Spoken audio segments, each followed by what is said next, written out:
Hey Lukhanyo, it's a real pleasure to welcome to you there in Geneva. Thanks a lot. I know that it was a really long and hard season, and it's a big effort to continue your tour in Europe. But it's for, I hope, a good opportunities for the Sharks, and tonight for the auctions and the hope. So thanks a lot, and I hope to meet you again soon in Europe. Hi Lukhyano, Hello. welcome on Sud Radio. Just been a few months of rugby for you, tough months, and this is the end of your European tour. Yeah. How do you feel right now? Yeah. Little bit exhausted, I think, now? Yeah, not even. I think I'm really happy to be here. Just to get the experience and being part of something great. Upcoming. So it's really exciting times, and I'm really looking forward for what lies ahead in the future. And I think on the rugby perspective, you know.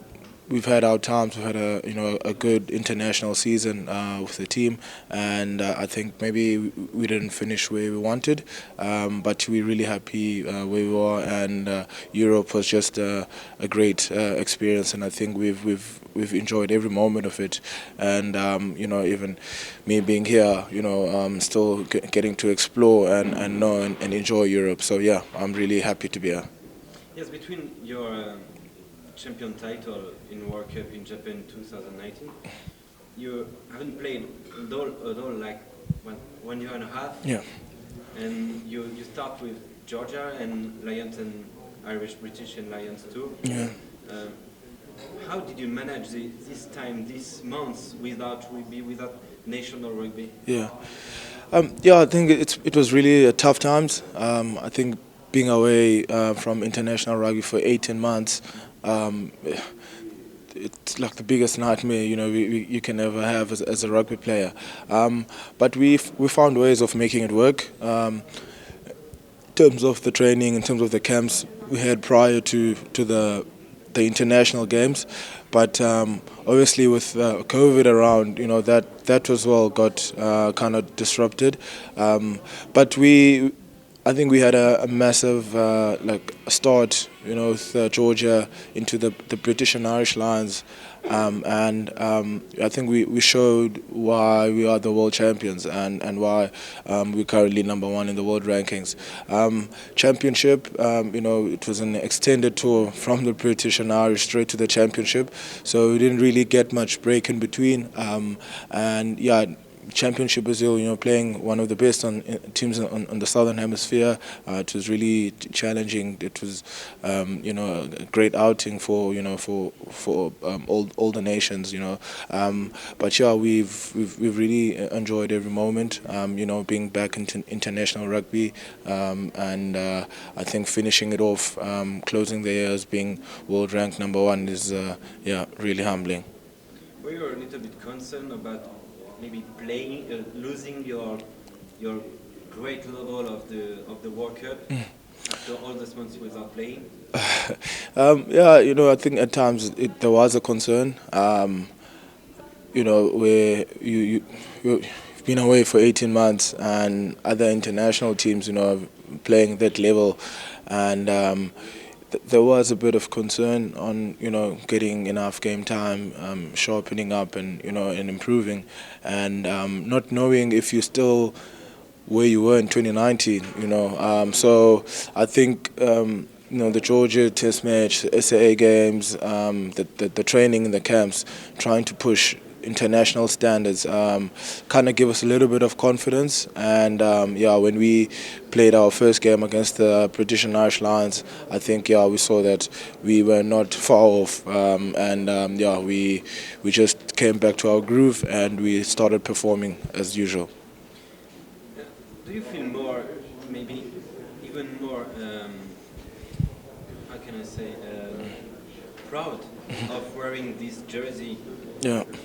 With this champion title in this job?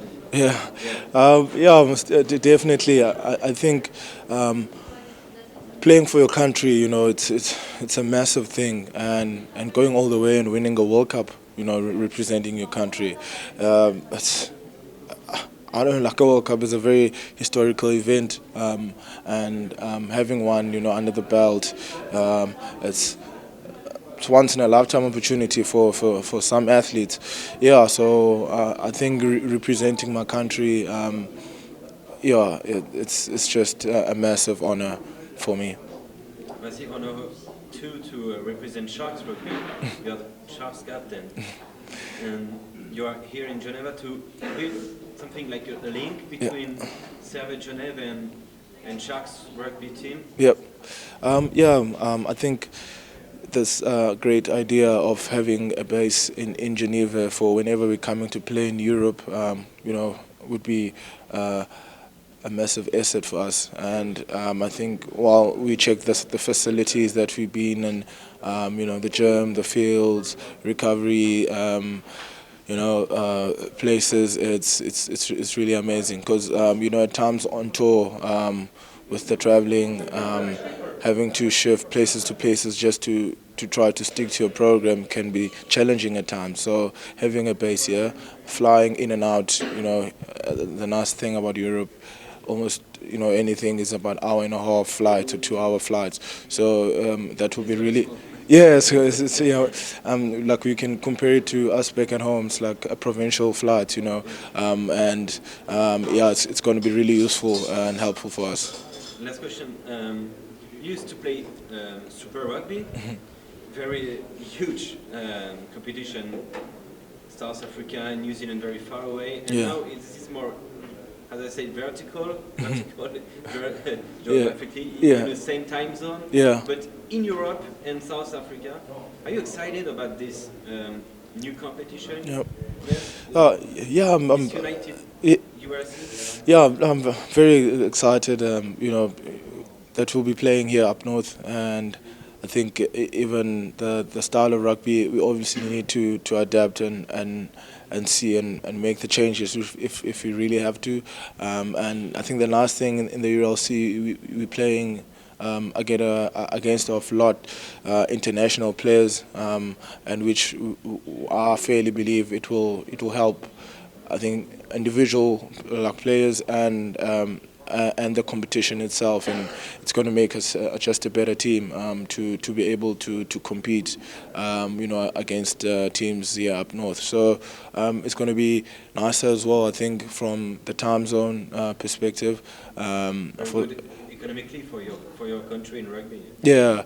So yeah, it's really good times, and yeah, we're really looking forward to it. Thank you. Thank you. Great. Thank you so much.